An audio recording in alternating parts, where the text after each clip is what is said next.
Coming to you live from CVT Studios in the heart of Roseville, California.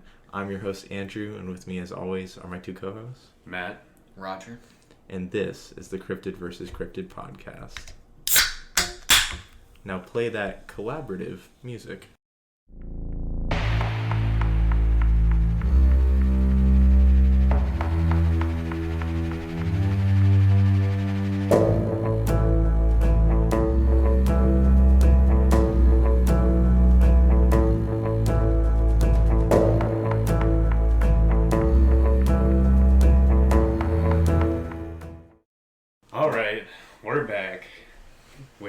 High stakes episode today. Very high stakes.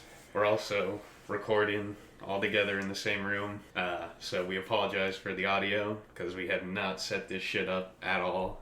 It's like last minute setup. This is the old setup with a new apartment, and so with things bigger are rooms. Things are going to be a little crazy as far as the audio goes. Yeah, so our next episode is going to be the mashup. Hopefully we can get it all resolved by then. But as far as preambles, that's pretty much all we have to say. Besides, today is a very special episode. Today is brought to you by our sponsor / collaboration partner, Cryptid Crate? Cryptid Crate. Now, just a little background on the podcast. When we started, this was the one company I wanted to do something with. So this is a big thank you to everybody over at Cryptid Crate, and a special thank you to Matthew Gordon for reaching out to us and getting us through this whole process and getting everything set up and ready to go. So today we're going to be opening a Cryptid Crate, talking about it, and doing a fight that's involved with something in the crate itself. Yeah, alright. So let's jump right into We're just jumping right into the crate here, alright? Andrew, why don't you pull out mystery box item number 1? Alright, here we go. Mystery box item number 1. Oh, I can't look. Bro, there's looky. Different textures. What You're do you just mean? pulling it out, bro. You're just pulling it out. Alright. Oh, It could be felt. It could be duct tape.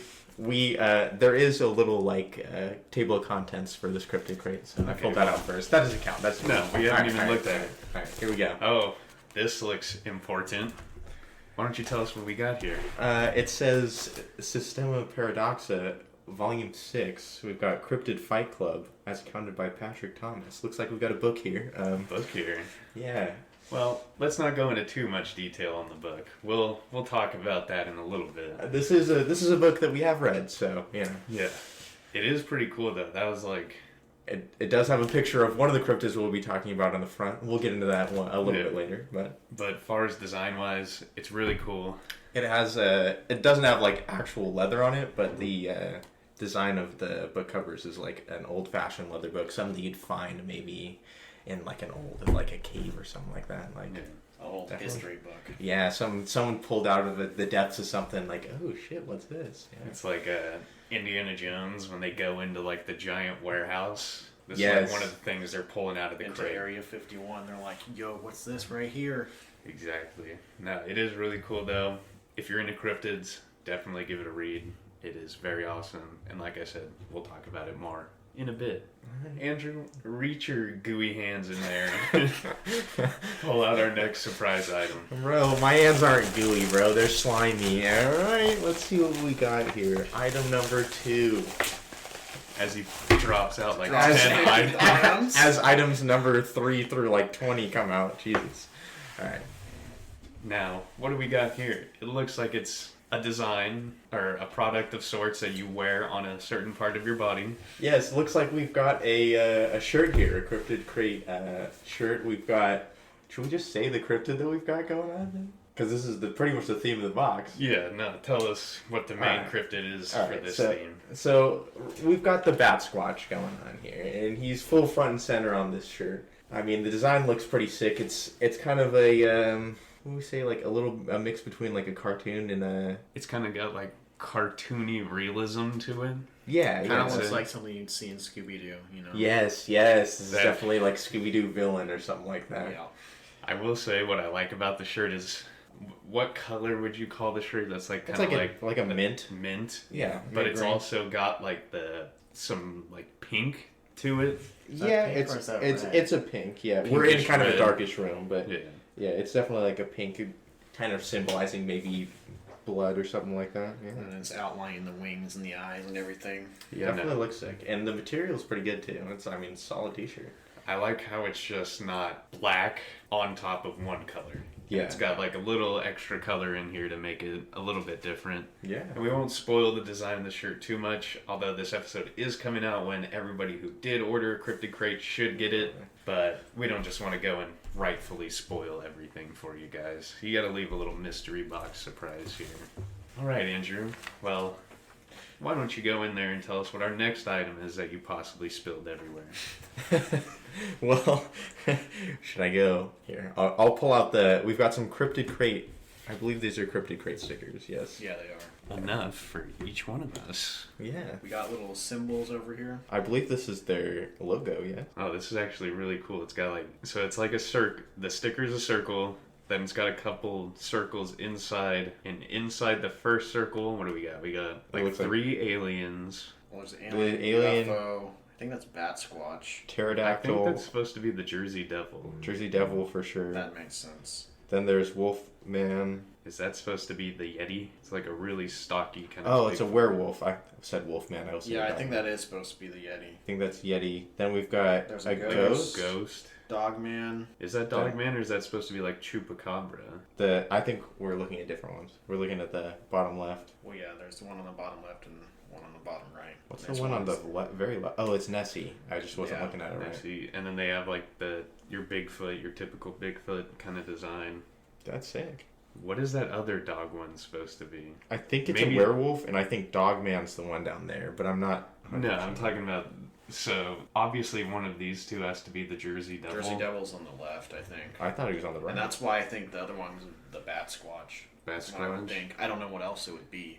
Maybe it's like a demon because it's got like the wings and it looks like it has a tail. For sure, this Yeah, has got to be gargoyle. Jersey Devil. No way, bro. Look at the other one.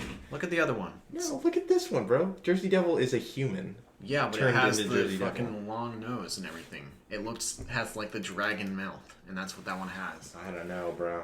I don't know. We'll have to Either deep way. dive and Either way, use these it looks guys. pretty sick. And then lastly, on the middle, it's Cryptid Crate, and then you got Bigfoot standing in front of some shrubbery.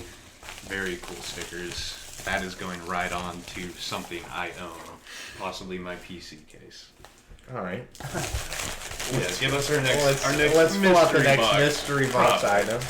All right, here we go. We've got the Cryptid Crate. This is the Bat Squatch Challenge coin. It actually looks pretty sick. It's engraved in, I don't know what material it is, but some sort of metal. The design of the Bat Squatch on this one just looks sick. Honestly, you know what this looks like? It reminds me of like a Power Ranger power coin. Oh my god, bro, you're right, dude. That actually looks really fucking cool. I almost just want to leave it in the plastic, but I imagine there's a cool design on the back too. Yeah. Do we want to open it up? No, we'll keep it in the plastic. We'll let people learn about that And when they get their own. There is something on the back. You can kind of see it says like Cryptid on the back on the little sticker. Now that's, besides the book and the shirt, this is definitely my third favorite thing from the crate. The design of the actual Bat Squatch looks sick on that. All right. All right. We got a What do we couple got more next? items in here. All right. We're pulling out a collectible figure, huh? All Should we right, take let's it see out of this the box? collectible figure. Let's see what this collectible figure is. I mean, it would make sense if it's the Bat Squatch. It is. Oh my god. Shit, that is pretty sick. Look at that, bro. That is pretty sick. That's like a D&D, like one of those. Like a Standing- character you'd have for like D&D and shit. Yeah, it looks like You a know what? like Actually, a after monster. looking at this definitely has to be Bat Squatch right here on that sticker. It just You doesn't know have a what? tail. That might be true, but yeah, you're right. It doesn't have a tail. Now, yeah, this figure is sick. Maybe this is my third favorite item. I don't know, but it looks cool and it's going to be a good reference point for later on in the episode. Keep that in mind. And that's definitely going to be sitting on our table over here. All right, All what right. else we got in here? All right. Let's see. We got What's We've next only on got a the couple mystery? more items. Let's pull out this is a Bat Squatch hologram sticker. Apparently, it's from Adam at Creature Kids. Well, shout out to Adam at Creature Kids. There you go. That's pretty cool. It's a little more cartoony compared to the other stuff in here. Yeah, it's definitely got like a more cutie kind of anime vibe to it. It's definitely something that a kid would like. Yeah. I definitely fuck with it though. Yeah, for sure. I like that. Squatch. Maybe that's supposed to be like a Batman rip. Yeah. Because it looks like a Bigfoot, and then it's got like the black things, and it looks like it's just wearing a pair of wings. Yeah. No, that's pretty cool. That's my second favorite sticker from this. And we'll be getting to my favorite sticker soon. Right now, actually, because that's Right the now. last item in the box here. We've got Whoa. Oh, whoa! What's What? this? What's this? What is that? Wait, whoa. What's the? It's a cryptid versus cryptid sticker. We've got a What? Yeah, it's I've a heard of that podcast. That's a super popular podcast, isn't it? Yeah, it's got like I heard they over have- 1,000 downloads or something like that. I hear it's nearing 2,000 downloads, like less than 200 downloads away. Yeah, that's crazy. It's they almost have, like people should start sharing this podcast with their friends and family and yeah, on their the social cryptid media. versus cryptid podcast. Yeah. No, that's crazy. Like, yeah. Is It this looks like sick, their first exclusive piece of merchandise? I would Limited edition? I think it so. is. Yeah, I think it that's is. crazy because they've been holding off on doing that since now until now. Yeah, they Like, didn't want to sell out, but Yeah. I guess they're selling out now. Oh my god! mean, but Yeah, they call them they- corporate shills or something, but started- this thing looks sick. Like, Started selling out pretty good. I mean, look at that design on that sticker. Oh Is my that their God. logo? That their that logo. is their logo. With that's The their logo. iconic Cryptid versus Cryptid logo. It is. Oh my god. I mean, maybe hopefully they start doing more runs of stickers and possibly other items. Maybe pins, maybe clothing. We'll just see. But I mean, Yeah. this Maybe they'll bring back the original Cryptid versus Cryptid logo for a limited time. Yeah, we'll see. But I mean, this is insane. This is probably my favorite sticker in the box. I'll be honest. Easily. I I mean, who wouldn't want their own Cryptid versus Cryptid sticker? yeah. I mean, Put on this your water bottle. Put on your. car, you can put it on your car, you can put it on your PC, you Put it on your fridge. Put it on your sink. I mean, you know, You got whatever. a cell phone? Fucking slap it on your cell phone. There you go. But I mean, look how quality the sticker is. Oh. You get your whole sticker from Cryptid versus Cryptid. Because they're very generous like that. Damn. I mean, it just feels so nice. It's got a nice texture. It is very clear. Those guys over at Cryptid versus Cryptid really outdone themselves here. Yeah. It is insane. They know how to make a sticker. They do. God, they do. They know what they're doing. They're the most professional podcast on the air. Is that the last that we got over here? Yeah. Am I supposed to talk about this? I don't know. What is it? It says launching on Kickstarter October 26th. Brand new card playing game for the creators of Clash of the Cryptids. Afterlight Comics presents Clash of the Yokai. Let's shout them out. That seems dope. Alright, I'll say it a little louder this time. Launching on Kickstarter October 26th, we got a brand new card playing game from the creators of Clash of the Cryptids. Afterlight Comics presents Clash of the Yokai. Clash of the Yokai features 32 supernatural entities and spirits from Japanese folklore and mythology. Sick. Plays the yokai as you clash with your opponent and claim victory. Like I said, launching Kickstarter October 26th. That also seems sick. That sounds like a Patreon exclusive content right there. Us playing some Cryptid card game stuff. Yeah, Clash of the Yokai, Clash of the Cryptids. Maybe it's coming up on Patreon. We'll see. Yeah, but we're not here to talk about Patreon. We're here to talk about this awesome loot we got from Cryptid Crate. But in all seriousness, this shit is actually really fucking cool. Yeah, and the fact that you get so much, I mean, you get a shirt, you get a book, you get multiple, like, stickers, you've got a pin, You got this fucking coin. And That's what I'm talking This about, coin is the really coin. fucking cool. It looks really good. And it's definitely, like, professionally made. And then you get the cool statue, and, you know, of course you get, not joking around, you do get our first piece of merchandise in it, a sticker, which we'll talk about a little bit more in a second. But honestly, 10 out of 10 product. And Yeah. they send one out every month. It's going to have different shit every time. And these guys have been doing it for a long time. So they're professional. They know what they're doing. They'll hook Yeah. you up with some good shit. And, I mean, if you wanted to get your own Cryptid Crate, you could also input code Cryptid versus Cryptid and get a discount. So, Yeah. that's also pretty sick. That is CRYPTID VSCRYPTID at checkout to get a discount on your subscription to Cryptid Crate. So, let's talk about the sticker for a second through our own little promotion. This is our first piece of actual merchandise, which I didn't think we'd be doing anything like this for a while, but circumstances arise and we get to do it. Yeah. We have a bunch of stickers. So here's what we're going to do. If you want a sticker, send us an email and we'll hook you up. Because, I mean, they're small, gonna be dirt cheap to send them out to people. If you do want the sticker and you send us an email, we've also been given the awesome opportunity of giving away a free cryptid crate to a listener. So if you're interested in getting a free cryptid crate, send us an email and you'll be entered into the drawing to win a free cryptid crate, and you can just send us an email about whatever. Doesn't matter. As soon as you send us an email after this episode airs, you'll be put into the drawing for that. So you can that's literally just say Mothman is best cryptid, or say Frogman sucks. You could literally send us a thumbs up. Like, that's it. Yeah. But that's going to be cryptid versus cryptid at gmail.com. CRYPTID vs CRYPTID at gmail.com. So if you want a free cryptid crate of your own, there you go. And we will reach out to the winner to get all that information so we can get it sent to you. And if you do want a sticker, when you email us, just say, hey, you know, blah, blah, blah. P.S. I want to get one of your guys' stickers. And we'll hook you up with a free sticker. Mm-hmm. But besides that, I think that's everything we wanted to cover. Use our promo code.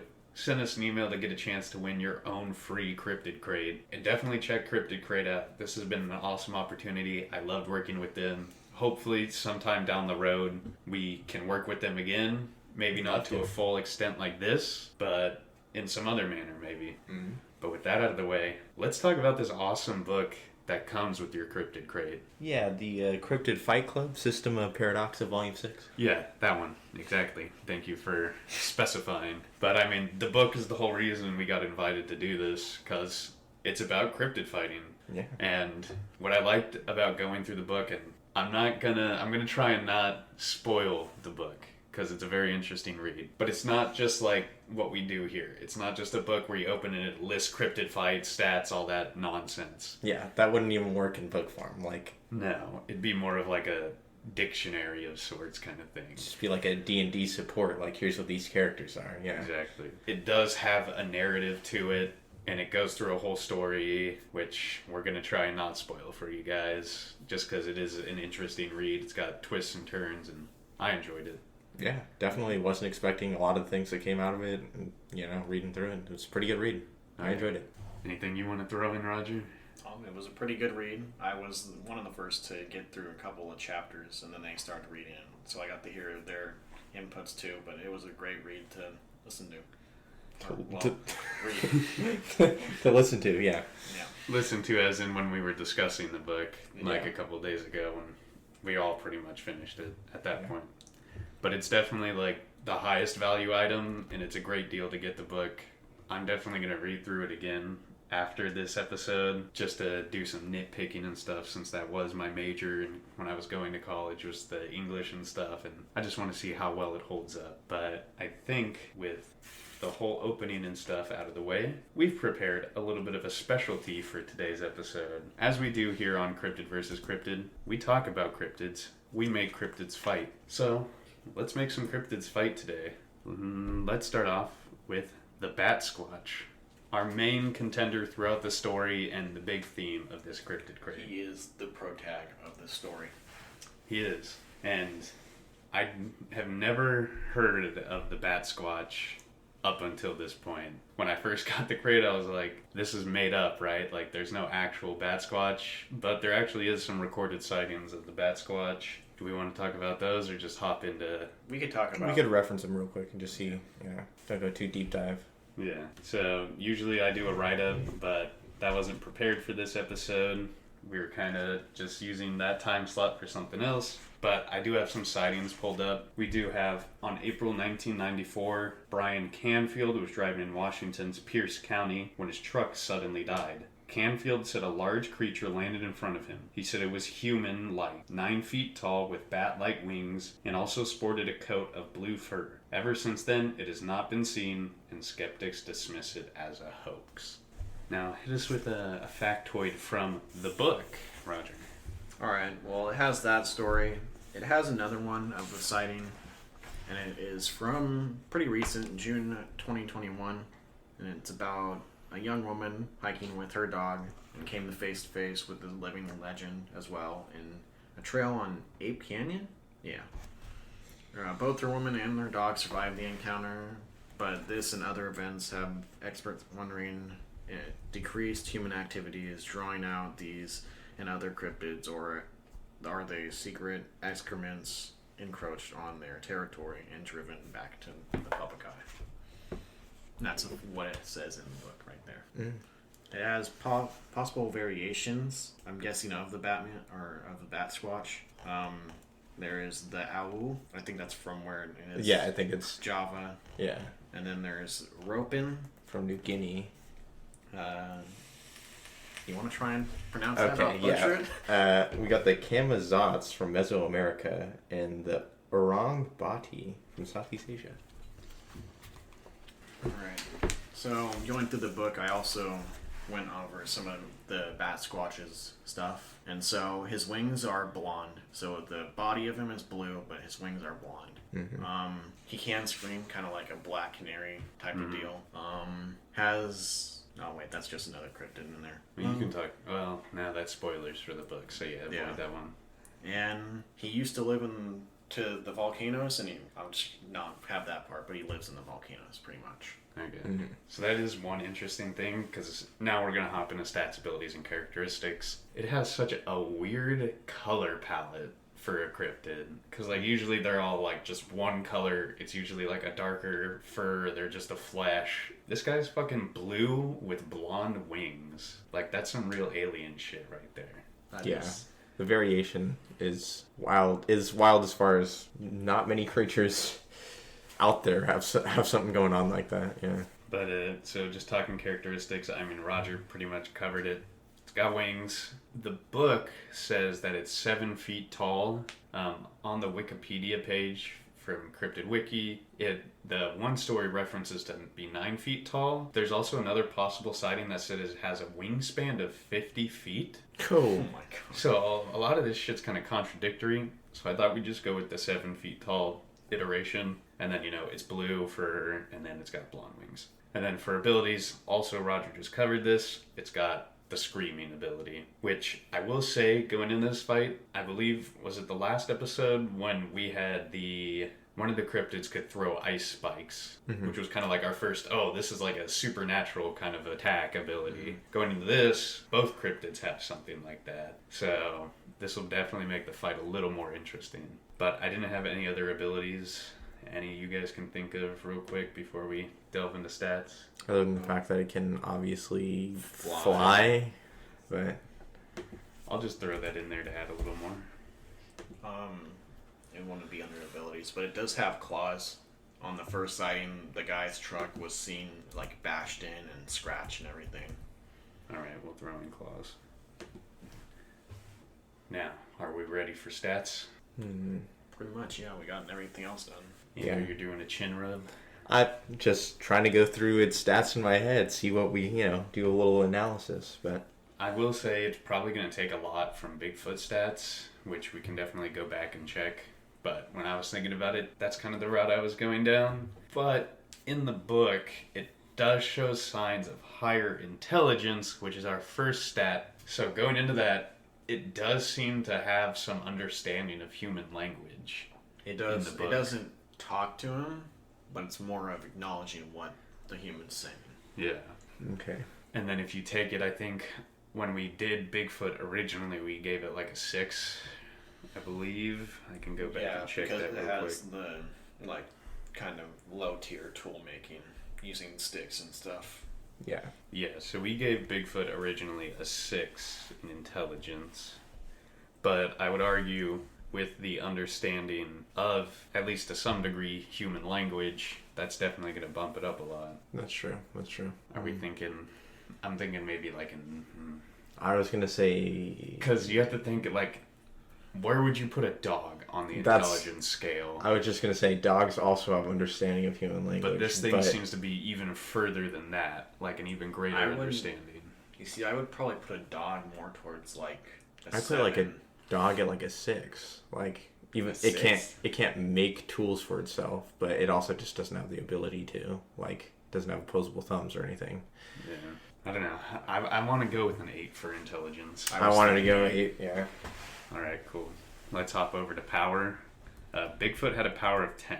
Now, I will say, if we use our reference here, the statue of the Bat Squatch, it does look to be a bit thinner than a regular Bigfoot. Then again, you look at the book cover and it looks pretty bulky. Yeah. So. It's also kind of, in the book, it's kind of explained, I'm pretty sure, as kind of like an ape. Mm-hmm. Like an ape mixed with a bat is how he explained it. So it is probably more towards, I feel like that. Yeah, the art on the book. Yeah. Then do we just want to go 10? I think they're Because 10 or like, if we factor in the claws as well as like a little bonus for attack. yeah, I guess a 10's fine. Yeah, I think the wings also probably give him a little bit more power as well. So I think overall a 10's probably... Alright, the fair way to go. Let's talk about some defense. Now, it can fly. And when we talk about flying creatures, we have to keep in mind that in regular biology, they have to be smaller and have hollowed wings to weigh less to fly. Are we going to be factoring that in? I think that as far as like the flight abilities go, I think we should give it the ability to use it more for evasion than anything else. Not so much like it's just going to keep flying around the battlefield, but something's going for an attack, it flaps its wings once or twice, gets up in the air, and then gets out of the way, but still lands back on the ground. Yeah, it's also more used probably for like a big fucking like wind gust to push someone back on their feet. Exactly, yeah. I don't think it's used to actual traverse anything. I think that's why it's got the ape-like features, but... It's also that its wingspan has to be pretty big for how big it is. It is a 7-foot creature, so the wingspan's got to be like what? 20 feet or something like Yeah. that? Yeah. So we're not doing hollow bones. No, I don't think so. Okay. Should we reference back to our Bigfoot to see what kind of defense we gave him? I don't know. I think we could go pure... Because the other thing you got to throw in, too, is whether or not we give him defense because he has wings so that he has, like, an extra, Extra guard. I feel like the wings, though, wouldn't be, like, too big of a defense help, as in, like, a guard kind of thing. Maybe for, like, maybe, like, a punch, but if this thing's, like, going for, like, a scratch or, like, clawing through, or his opponent, or possible opponent, I feel like it would just break through the wings pretty easily. Mm-hmm. I'm just gonna go out and say probably either an 8 or a 7 for defense. I was liking, because it's got the fur coat. It doesn't seem to have as much fur, because the chest doesn't look like it just has any fur on it, because you can really, like, tell out the muscle definition on the chest, which leaves it as a vulnerable spot because it's not covered by that extra bit of protection. Also, the fur, seemingly from the artist's rendition, doesn't look to be as thick as a normal Bigfoot. Well, yeah, I don't think it's as thick as Bigfoot's, but it's still pretty thick. It's like a gorilla's fur. Yeah, and I know we didn't want to reference back to Bigfoot, but taking this all into effect, or all into account, we did give Bigfoot a 7 defense. And I'm starting to lean towards this thing's a little less defensive than your average Bigfoot. Not by a whole lot, but at least by a point. So I'm alluding to here, I'm thinking like a 6. I could probably go down to a 6 as well. I could go down to a 6 as well. Just because, based on the fact that it's also part bat, and they can't see very well, I think that defense-wise, it's not going to be looking out for as much either. So, I don't know how that works, but I'm basically saying 6 is fine. Alright, then we'll go for a 6. Now let's talk about mobility for this guy, which he definitely has an up in with having wings.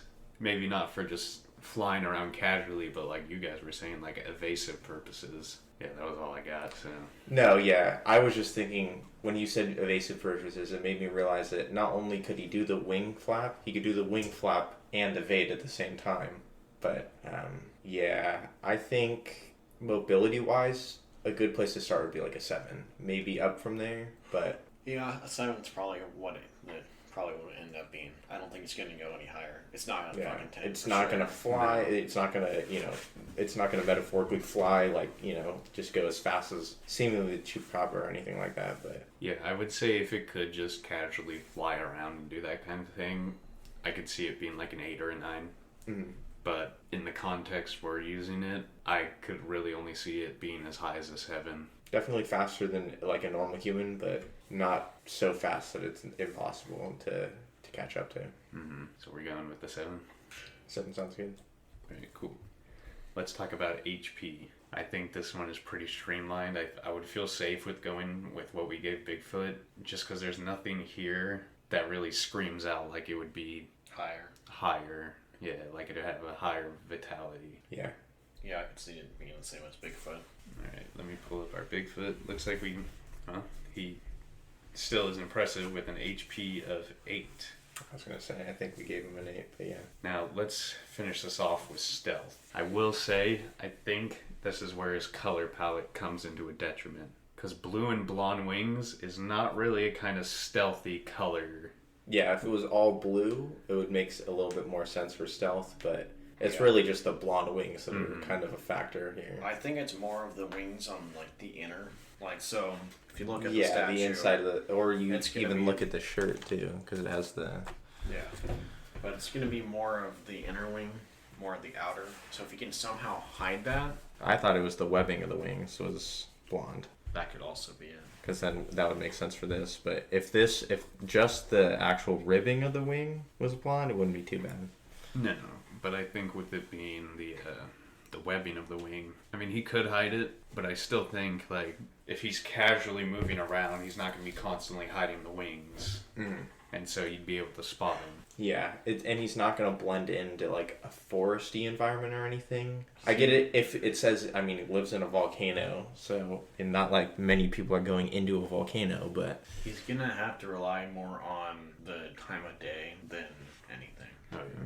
But just going into it, I just want to go straight middle of the road, like a 5 for stealth. All right, wrapping it up with stats, we have intelligence of 8, power of 10, defense of 6, mobility 7, HP 8, stealth 5. He definitely wasn't a copy and paste of Bigfoot like I thought he was going to be when we went into this. So that's really cool that he has his own standing up features, especially when you go over to, like, the abilities and characteristics and such. Any closing thoughts for our buddy here, Bat Squatch? Definitely one of the cooler cryptids that we've covered. I think that his scream ability is probably going to help him out in the fight, for sure. I think that might be the one-up factor, if there is one. So that and his wings are going to really help out a lot, I think. Yeah. Depending on how he would use them. The power, yeah. This guy's going to be a difficult fight. So it's like if a Bigfoot, like, digivolved. Evolved from his prior stage. No, digivolved. Yeah. You know what I was gonna say when I first looked at it? Like, looking at this, it kind of looks like a Mothman thing. So this is like an evolution of Mothman. This is the first fight, except instead of fighting, they both went into like a doctor's fusion machine or something. The fusion dance. Yeah. Like, they come across this next crypt and they're like, we gotta work together. So they do like the fusion dance or put on the Patara earrings. And they're like, okay, we're ready to go. Okay, let's hop into our next cryptid, the Cherufe. I'm not sure how to pronounce it. I think that's how you say it. That's the closest I can get. Ability-wise, the big ability is it spits fireballs, or like balls of magma kind of thing. Yeah. Because I'm pretty sure this one also like lived in a volcano or something like that. Yeah, it does. And then characteristics really only got scales. But characteristics is something we should probably talk about real quick, because a lot of artists, this isn't just like a typical cryptid, it's more of a mythological creature. So there's a couple different renditions. There's one where it's like pure rock, but there's also one where it's like actual like lizard scales and skin. So I think for the sake of the fight, we either go with like a mixture of like kind of like rocky armor over like lizard skin, or just lizard skin. Because I don't think it's fair if it's like just pure rock. Yeah. I say we go lizard skin, but it has extra durability, kind of like stone. Okay, that works for me. Also, I know, Andrew, you probably watched the show when you were younger. You probably did too, Roger. But I found a new reference point to find cryptids. If any of the listeners remember, there was a cartoon called The Secret Saturdays. Yes. And he was on the Secret Saturdays. There's an image on the Wikipedia of this cryptid, and it's got like the bulky build lizard skin. But I thought that was just like a cool little reference point to pull from. I don't think I've thought about the Secret Saturdays for so long. I'm pretty sure they did like a collaboration with Scooby-Doo, and like that's the last time I heard about them or something. Oh like, yeah, I don't know. Years. It's like one of those good cartoons that just flew under the radar, because it was like no Ben 10 or shit like that. No It wasn't a Danny Phantom or anything like that. No, but it was hella good. Alright, so moving on, we covered abilities and scales. It's definitely a weird cryptid. It's kind of straightforward. So here's the thing. It's listed on the cryptid Wikipedia. It's brought up in this book, but I would argue that it's not a cryptid because there's no real sightings of it. It's more of a mythological creature. When I did my quick little meander through the internet looking for stuff, a lot of it is just mythological legend. So it's more of like probably a mermaid type of cryptid where it's talked about, but closer it's mostly going to be mythological. Something tales that have said, but who was the one in our last one that was like that? Last one, I don't know. That's what we talked about. It had the water elephant. The water elephant? We talked about this? The cryptid from the last episode. It started with an A. The Makara? Yes, yeah. How that was, like, the one sighting was on a beach, but it was mostly mythological. Yeah. Yeah, no, I'm just trying to scroll through here, and there's really nothing that talks about any kind of possible sightings.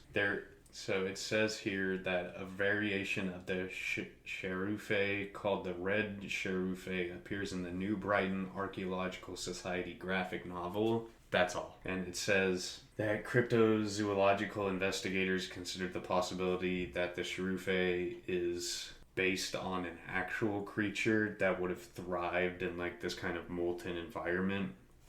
But So, once again, closer to like a dinosaur or something than anything else.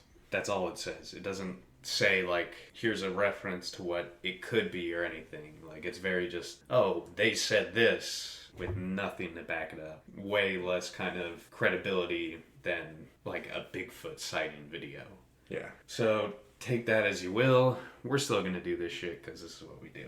So let's hop into stats. What are we thinking for intelligence? Oh, before we get intelligence, the one thing you wrote down here is Roger wrote down eats human flesh. I don't know if that's what. Yeah, it delves into that in the book.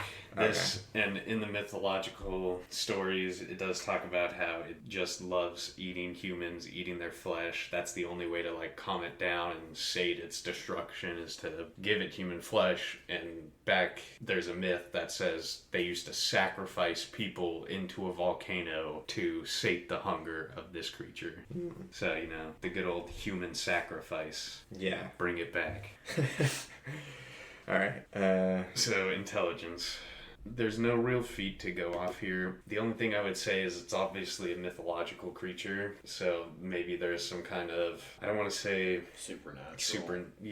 Maybe there's some supernatural thing here. But I think we were talking about the Makara last time and how it was like this godlike creature. And so we gave it the boost of intelligence. So I was kind of thinking about it here, but it's got no reference to being like a godlike creature. That and the fact that this creature isn't so much like the Makara, we gave it intelligence because like all the gods in the mythology were like riding it and used it as their form of transport and stuff like that. So it heightened it up to like a level of like a godly steed or something like that. But this just seems like not so much a god, but like a chaotic force or something. So it's kind of like a minotaur or a cyclops in mythology. Exactly. It's some creature that we're trying to fend off more so than is helpful. It's just like a pure chaos destruction kind of creature. There's really no semblance to why it's doing what it does. It's just, this is what it does. Exactly. So I think maybe baseline like a 6 or 7. I was going to say a 5. Yeah, you're going a lot higher than I was. I was going to say like a this 5, is still a humanoid creature. And maybe even lower to a 4. But really? I think 5 is... There's just nothing here that even shows intelligence besides the fact that it specifically goes after like human flesh. That's the only thing that I would give it because it distinguishes that it has likes and dislikes. But that's like the only kind of thing I can go off here of it being like, okay, it's got some form of intelligence. But I mean, that kind of thing is like just a borderline, like small, tiny, intelligent feat. Mm-hmm. Yeah, I'd still go with the 5. It's not the smartest, but it's still not the dumbest. It still knows when to stop.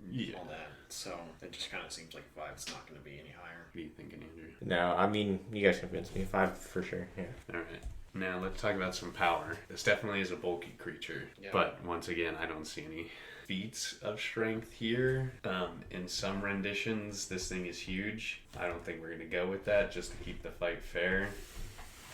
I mean, these are some of the renditions here. Just weird, big monsters. That looks like just some dude on fire. And then there's the Secret Saturdays image. Overall, he seems broad as a creature, but not necessarily like a full-on attacker. I think a lot of its destructive capabilities just comes from like spitting lava. The spitting lava thing. Which obviously is a very deadly ability to have. I think that we could probably give it something like a 7 power, and I'd feel okay. Yeah, probably 7's going to be good for it. Because it still does have that pretty rocky skin to it, which is going to help it out a lot. Yeah, and I mean, that could definitely increase the attack potency of it, but it just doesn't really have that kind of muscular build or sign of feet. This is more of like a defensive, ranged attacker, it seems like, more so than anything else. But yeah, I can go with the 7. Now, speaking of defensive attacker, let's talk about some defense. I think this guy's going to be fairly high. It's like you were saying, it's got like that rocky kind of feel to it texture-wise, and it's depicted as like this magma rock creature. I was going to say 9. Yeah, I can either go with 9 or 8. I was thinking 9 as well. All right, so let's go with the 9. Now, hopping on to mobility. This creature does not seem fast. Yeah. It definitely seems like it has a lot of weight to it. And then without like a really high power kind of muscular build to counteract that weight, it just feels like a slow creature. Yeah, it's kind of more of like a kind of blob creature. It's not going to be, it's just going to be kind of walking towards things because it doesn't need to run because it already has the spit to go for it. Yeah. Exactly. Yeah. Like I was just saying, it's a ranged attacker anyway, so it doesn't need to have mobility to get its job done. So what are we thinking here? I don't want to give it too high. I wouldn't be opposed to going low. See, I'm thinking like a 4, but I don't know if you guys are on that same I was level. thinking 4 or 5. I definitely wanted to do nothing higher than a 5. Because that would just seem... Okay. I feel like once you hit 5, it's anything like after human that speed, starts right? like, I don't know if, I think it'd be like average, like human jog speed would be. I was gonna say 5 is like human running, like a regular human just doing a run. Yeah, some on that level. Yeah, that's like, and then everything after that is just like becoming like it steps up human speeds, and this thing definitely isn't. It's just walking, and yeah. Maybe it could run, but that's not like something it seems to do. It's more of like everything's just running from it. So what's the point of running? You can just shoot these things, like you said, it's a ranged attacker. But I'd be comfortable with going with a 4. Yeah, 4's fine. Yeah. All right. And what are we thinking about HP? It's difficult because there's not much like a reference to go off of here. So HP is one of those things where it's like there's no feats. Then it's kind of just a shot in the dark. But the habitat it lives in, though, you gotta kind of think that it's a little higher. That's true, but it could just be a fact that it's already evolved to the point where it can live in that environment, so like it doesn't have to endure anything. Some sort of natural like heat resistance. Like the rocky scales could be something that just absorb heat. I mean, do we want to? Because I don't want to start off with a streamlined 5, because I feel like that's a little low. Because it's still a big creature. Like, I would give it at least like 6 feet tall in height. And that's usually where I go, is like when I think about HP, is size is the first thing I consider. And it's definitely got some bulk to it. I don't know, I'm feeling like What are you going to say? We're both starting with an S here. So, I was going to go 6, but what do you think? I was thinking 6. I was on the border of 6 or 7. So if you both want to go with 6, then I'm completely comfortable talking about a 6. Yeah, I think that, like we were saying before, it's got a good sense, but not a great sense. It's there, but not all the way. Yeah. All right, then we'll hit him with a 6. And lastly, let's talk about some stealth. I don't think this thing is stealthy at all. No. The one thing I can think of is if it does have rock-like scales, maybe those stone-like scales just blends in with its environment. If it's living in a volcano, it would blend in with its environment pretty well. So yeah, but if it's more of like that, where it's kind of like on fire, I don't see this thing even trying to be stealthy at all. Yeah, but if it's more like that, then or like this thing could just like go like full armadillo, and you're just like walking by and you're like, that's a weird fucking rock. and you just keep going. Exactly. So If I think we kind of take a combination with the three, I could see it blending in well with the environment it's in, but as soon as it kind of leaves that environment, it's going to stick out like a sore thumb. It's gonna be a little harder to hide. If it goes into armadillo mode, it'll be fine. yeah, shooting lava is not something you generally hide. So No. And it just doesn't seem like a creature that would go for a stealth kind of tactic anyways, and it doesn't seem like it's trying to be... There's no situation where I see it like trying to hide anyways, because it just wants to destroy and kill. Mm-hmm. yeah, it wants human flesh. So It wants to destroy until it gets what it wants. Yeah, it's no chupacabra, which is being purposely stealthy and stuff. This thing is like, I don't give a fuck. yeah. So what, you got a number for us? Not really. I mean, I'm thinking 6. 6? 6. Okay. See, I was thinking 5, but I don't know. It's hard for me because I think about, okay, this thing blends in well within its environment. But then I also think this thing doesn't care for stealth. yeah, but I think it's more worse. The stats are more based off of just an overall factor, not what it wants to do. Then I'll bring it up. While it does blend in well within its environment, everywhere else it's kind of shitty. Maybe like on a mountain or boulder range or something like that, it could make it work. But I really only see the stealth factoring in for its environment. Its environment and the time of day. I think that Yeah. also, it seems like pretty much any stone color, unless it's like red, would be good for a darker environment. So, I don't know. I mean, I'm saying. I can go... I still went 5, so it's not like I'm thinking this guy's godly Yeah, or no. anything. But I mean, I can roll with the 5 if everybody's cool with that. yeah. All right, then we'll do our stat roundup before we hop into the main event. Actually, before we even go into that, I want to talk about Bat Squatch's abilities. Should we put any more about like a bat's abilities in there? Are you thinking like echolocation kind That's of thing? exactly what I was thinking. Well, I think that for me was just blended in with the fact that it can scream, so I'm thinking that's probably Where they're going with Where- the echolocation. what that has turned into, you know, Okay, so it's to kind just of step up. with kind the of cryptid. evolved. Yeah. So like how Goku has the Kamehameha, but when they fuse, they get like the This- Big Bang Kamehameha. Yeah, the super ultra. yeah, like the atomic or super Kamehameha.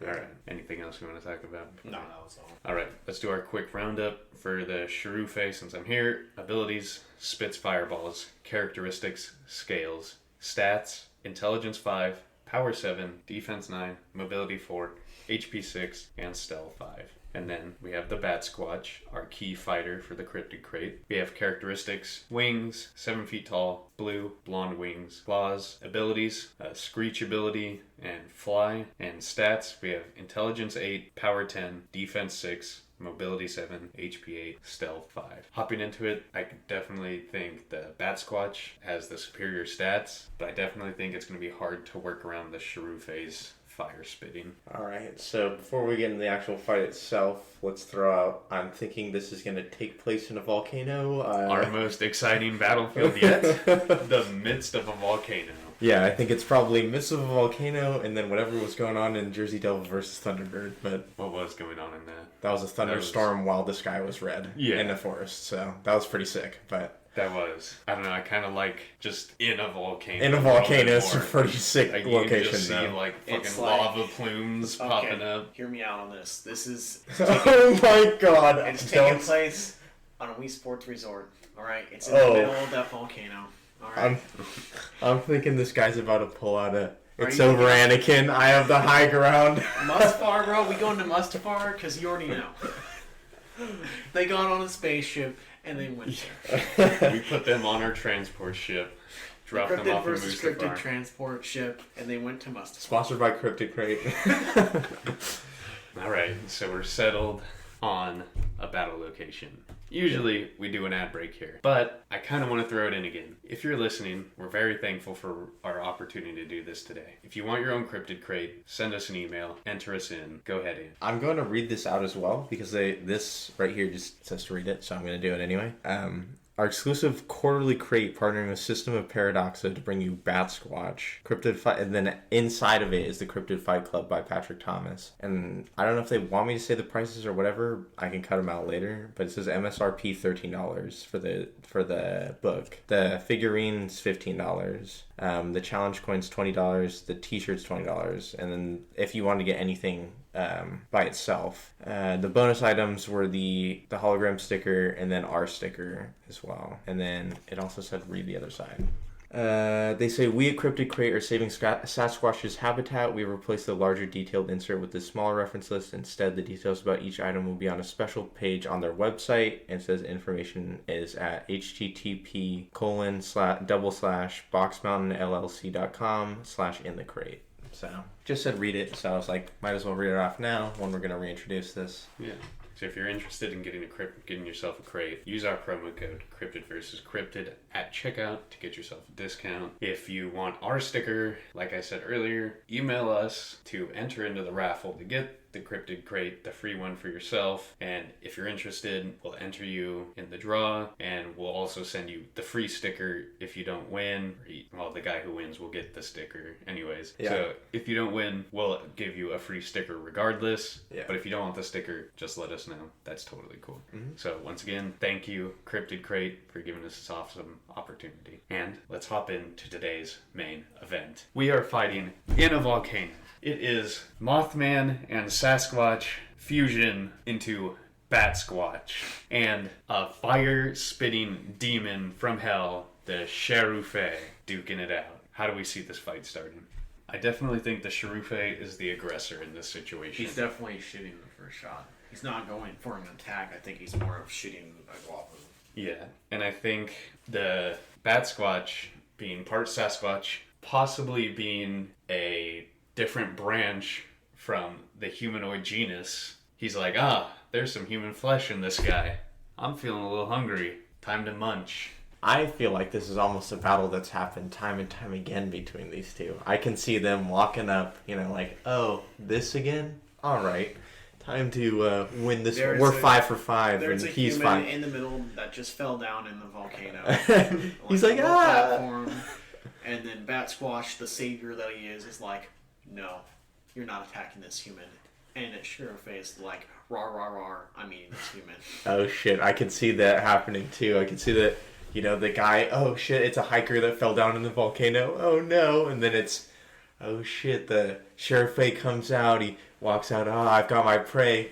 Bat Squatch awakens from his slumber. No, you don't, fool. This has a lot of Kong versus Godzilla yeah. going on right now. So you think it's going to start off with a fire blast? Oh yeah, for sure. I think Cherufe is shooting the first shot. Okay. Well, I definitely think Bat Squatch... Well, if we go with the premise that Bat Squatch is aware and he's protecting the human, I could see him dodging out of the way. But if we take it as like, this is kind of like an unprecedented attack, do you think he'd be able to dodge that? I think he has high enough of mobility, and it probably starts off far enough away that he can dodge the first attack. I would see him doing something with his throat where he's trying to throw it up, because I don't think it's going to be like a right. Yeah, it's not going to be a turret. Yeah. So. Okay. Do you think Bat Squatch would retaliate with its call? I was going to bring that up till later. I was going to say it too. Yeah, because I think that in my mind, that's probably going to be something that's going to give it an edge over the Cherufe in some aspects, just because I think as far as sound goes versus stone, sound in most of those contexts wins out. So, but I think maybe as a quick retaliation, it calls out just to make disorient the thing at first. Another thing we didn't talk about is the scaling of this scream. Is it just a high-pitched scream to disorient, or is this shit strong enough to push stuff back? It kind of seemed just like I said, a fucking Black Canary scream. Okay. So it's got force behind it. Yeah. Okay, I have an idea. Do you think with its higher intelligence that the Bat Squatch could start using the call to launch rocks or bigger boulders at the Cherufe? Because the Cherufe is going to have a big problem here, and it's going to be closing the distance. Now, I don't know if the Bat Squatch, he could take it out with just the call, but it'd be a long battle. And do you think he'd even risk going in close to this thing? Well, yes and no. I think one thing that determines whether or not he's using projectiles is how far down the volcano we are. Because the closer you get to the bottom, the less debris there's going to be, and the more it's just going to be magma. But I think as far as him closing the gap goes, he probably realizes that if he stays at a distance for too long, he's probably going to end up getting hit by a projectile. And, I mean, it's lava, so... And I think he has the better power, doesn't he, in stats-wise? The Squatch? Yeah. Yeah. Mm-hmm. Yeah. I think he has it by like 3 points. And so I think he would have enough intelligence to probably be able to be like, oh yeah, I can probably break through this rock. I can destroy this thing from up close. Then again, it realizes the closer it gets, the harder it's going to be to dodge. So, because this thing does have a higher intelligence. It's so going it's to be probably... at a point where it's going to have to try and keep screaming, and that's going to tire it out. Yeah. And so it's going to have to be able to be able to go towards it, scream, kind of back off for a little bit, dodge some attacks, scream to disorient, to go for another attack, kind of just do that. Well, I think doing that whole like dodge scream thing is also going to tire it out pretty quick. I think both sides will probably tire, but I think you're right. More, it definitely shortens the fight. The thing is that the more hits the sheriff gets and keeps trying to spit at it, since it's not really it's more of range, not gonna try and go up for close. It's gonna get tired out really fast. The sheriff? Yeah. Because if it's getting hit and getting disoriented and trying to launch these all at the same time, it's just gonna wear it out a lot. Yeah. I would think that spitting globs of magma, at some point, it's gotta, your gut has to... It's drained. It's not... Yeah, eventually.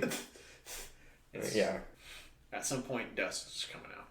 It's like when you're playing Bowser in Smash and you do fire breath for too long. Yeah. Yeah.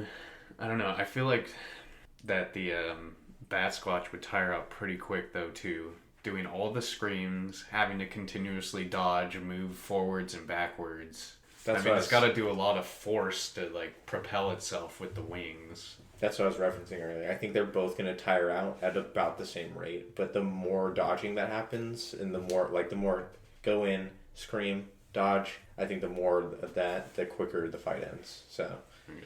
I think if we do get to the point where they tire out a lot faster, it's going to have to drive the Bat Squatch to go in and do some physical attacks. Be a little reckless. Yeah, to conserve that energy. And then it brings me to my first conclusion to the fight.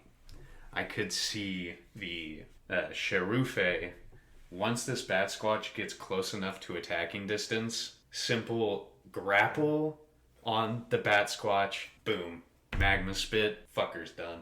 He's done. He's not surviving like a direct chest hit or head hit from the Sheriff with the magma spit. Maybe it could lose a limb, but it's going to be heavily damaged. If it hits an arm, that's a wing gone, so it's pretty much dodging is out. But that's my first win that I see when discussing this, is a grapple from the Sheriff once the Bat Squatch gets in close. But, I mean, you could turn it around, and if the Bat Squatch has conserved enough energy, and it's dodging, and then they're both, like, worn out, but it has, like, enough energy to keep dodging, it could go in, get some cuts, small dodge out of the way to avoid the grapple, then keep coming in to get enough cuts in to kill it. My argument for that is if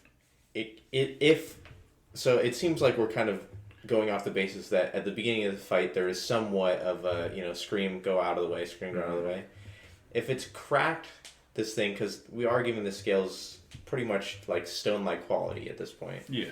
If it's cracked its scales enough, I think a solid hit in the right place is gonna shatter this thing basically. So. And as a counter argument to your grapple, I mean, yeah, he grabs him, then throws up on him, but the Bat Squatch could just easily grab him and just scream straight into his face, Scream right into his mouth, and this thing just fucking explodes. Just fucking explodes internally. And here's also another point, is if they're both tired and we go to the point where the Sheriff can literally not spit anymore, it's going to be hard for him to try and do that again. Mm-hmm. Yeah. That's why when I was thinking of the range thing, I definitely think the Sheriff is going to know, like, after a couple spits, it's not going to be able to really hit the Bat Squatch from this distance. So I think it's really just going to let it keep doing its thing until it tires itself out and then has to go in. And that's when he goes for the grapple and he has enough energy. Yeah, but how's he tiring himself out if he's not getting shot at? The Sheriff?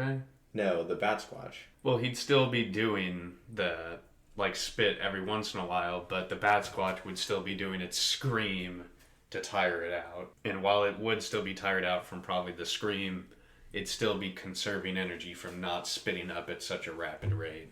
Here's another thing. It's also not that high in intelligence. And if this thing is getting disoriented, like time and time again, its brain's not going to really function as well either. So it's not that's gonna, true. The It's one of those high-pitched noise things where is if probably... you're getting bombarded with all these things, you just don't think right. And then you fuck up something. And so that's where I think this thing's going to fuck up somehow. Yeah, that's why I think the Bat Squatch going in and doing its physical attacks and still being able to dodge is a higher, more likely rate of happening than the grapple. But the grapple is more of my, like, this is a surefire way for the Sheriff to win. Because if the Bat Squatch is really tired, it's going to struggle to be getting out of the grapple. Because, I mean, while it does have the superior power, the Sheriff still has a good amount of power to it as well. Mm-hmm. And it's also got, like, the size to it. Yeah, there is for sure ways for the Sheriff to win. I just still kind of see more of the Bat Squatch winning this fight. There's more possibilities for it. It's not going to go unscathed at all. It's for sure going to get pummeled by some things. But more likely, the Bat Squatch is going to win this. Yeah. I definitely see the Bat Squatch coming out on top more times than that, because also included in the power thing too, you know, we do have to factor environment. They're fighting a volcano, so I mean, it's as easy as lifting him up and throwing him in the volcano. Like, I don't know if that's going to kill him or what, but I think this thing survives him. I don't know if he can survive fully engulfed in lava, but either way, he's drowning. More of like a lava resistance than the Bat Squatch. Yeah, but either way, it's also drowning in it. I couldn't imagine it's easy to swim in.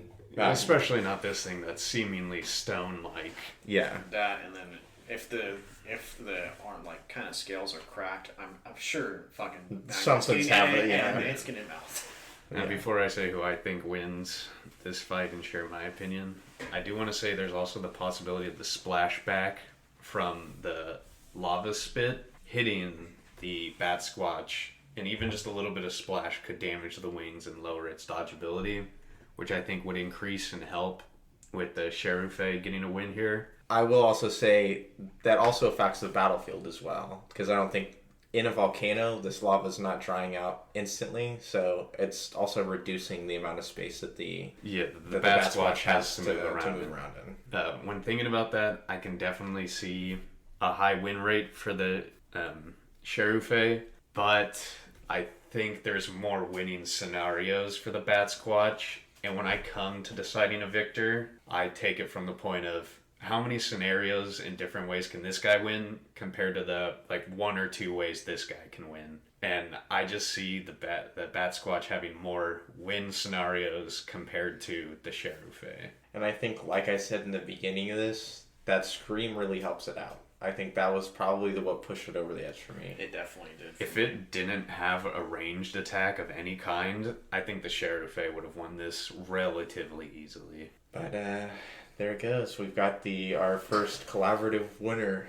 Yes, our new category of winners, the collaborative winner. He gets the collaborative Cryptid versus Cryptid belt. Yes, it's the first one that's made out of pure platinum. And it's not in a Hall of Fame. He gets the actual belt like a WWE wrestler, and it's the Cryptid versus Cryptid belt. It's the Cryptid. It's the Collaborator versus Cryptid belt. This is the Cryptid versus Cryptid crate belt. There we go. But with that said, let's talk some believability. Let's start with Sheriff. I'll go first. Unbelievable. Nothing. I don't think any of us have any of our coins in this bucket. No, I mean, this is totally just like dragon level believability, or what's the eagle? Like the giant eagle in mythology. The griffin. This is griffin level believability. This is centaur level believability. This is minotaur level believability. Yeah, a cool creature to think about, but other than that... Yeah, no, it's just... No. There's no plausibility here. There's no sightings. Like... Also, lives in a volcano is a pretty difficult thing to get around if you're not... And the stone thing, yeah, this is a lot of... And when I say there's no sightings, there's also not really any direct sightings of Chupacabra, but there's the aftermath of what happened and the oddity of it. Yeah. This thing, there's nothing. Yeah. That's all I have to say, and pretty much that's all everybody has to say. You know what there is? There is of human sacrifice. I was going to say, they've been sacrificing humans, but who knows to what? volcanoes, apparently. They're like, Yeah. sorry, sucker, get in the hole. Get fucked. Why? The sheriff. Yeah, that. Yeah, we'll go with that. Yeah. We don't... One guy is just like, Sheriff. Sheriff. And everyone starts just going on. The chant just starts picking up. Even the guy being sacrificed is like, Sheriff. With that said, what are we thinking for Bat Squatch, Andrew? We'll start off with our resident critic. Now, because of the collaboration, I'm a little biased here, but I'm gonna have to go with no believability. I mean, it's my shtick. What can I say? I can't believe in it, but it is a lot more plausible, I'll say, than the Sheriff.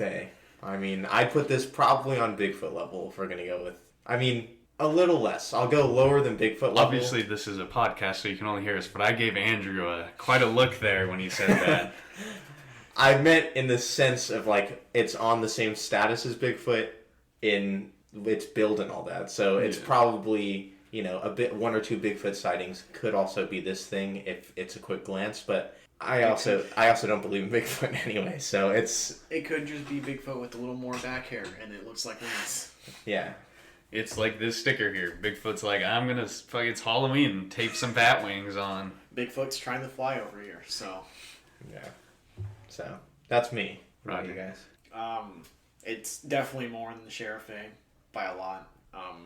Still not too believable. It's not like my higher ones. It's probably more mid-range. It's higher than Mothman, but not as high as like Dogman or anything like that. Yeah, no, I'm in like your guys' boat.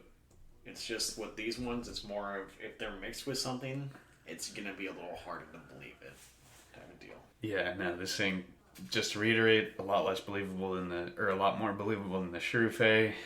I wouldn't put this, like Roger said, on my top tiers of believability. This is no Bigfoot on my believability scale. The color palette really throws it off for me. Like, you don't pick that color. You don't evolve to a color palette like that and expect to survive in your environment. Also, a Bigfoot with bat features. Is this just a Bigfoot finds a bat in a cave and he's like, this will do for tonight? If you see what I'm alluding to there. And then, whoa, boom. We got a fucking bat squatch here. But no, I mean, for me, it's even a little lower than my mid-range. I could see this being more of a mistaken identification kind of thing here than like actual, yes, this is what I saw. I think it's more of like, I saw this and it kind of looked like it had wings and maybe a weird face. Mm-hmm. But definitely more believable than the Shrew. Definitely more believable than a couple other cryptids we've covered. It's like low tier for me though.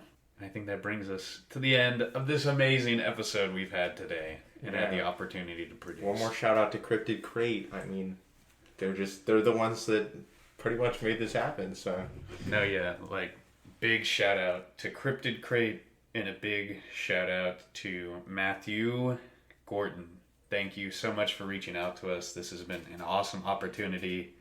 It happened a lot sooner than I was expecting on any kind of collaboration effort to go for the podcast. Mm-hmm. But that brings us to a close. This episode is also coming out a couple of days late. The Cryptid Crates officially reach everybody today. That's why this episode's dropping on a Friday. Mm-hmm. But we're not going to miss like our next episode. Our next episode also comes out on a Wednesday. It's not going to be any. We're not changing the Fridays. It's just this collaboration did have to come out on this day, so that's why we released it today. Yeah. So I can't off the top of my head recall what Wednesday this is coming out. The next episode. Let's see. It won't be next week. This episode will be coming out next episode. Cryptid mashup for, I guess we're good just calling them seasons now. Season 3 is coming out Wednesday, October 27th, with a very long-awaited special guest, friend of the show, first supporter of the show, Justin, is going to be joining us on Cryptid vs. Cryptid mashup episode 3. Oh shit, I gotta prepare myself now. Oh shit, bro. Dude. The pressure is on. We have to dress to impress. Yeah, this is the guy that's making a lot of our media, so. Right. I guess it's tux time. Yeah, we're gonna have to have like a Men's Warehouse or something like that. So we'll see you guys in Cryptid versus Cryptid Mashup and Rehash episode 3. This has been your host Matt, signing out. Bye from Andrew. Later from Roger.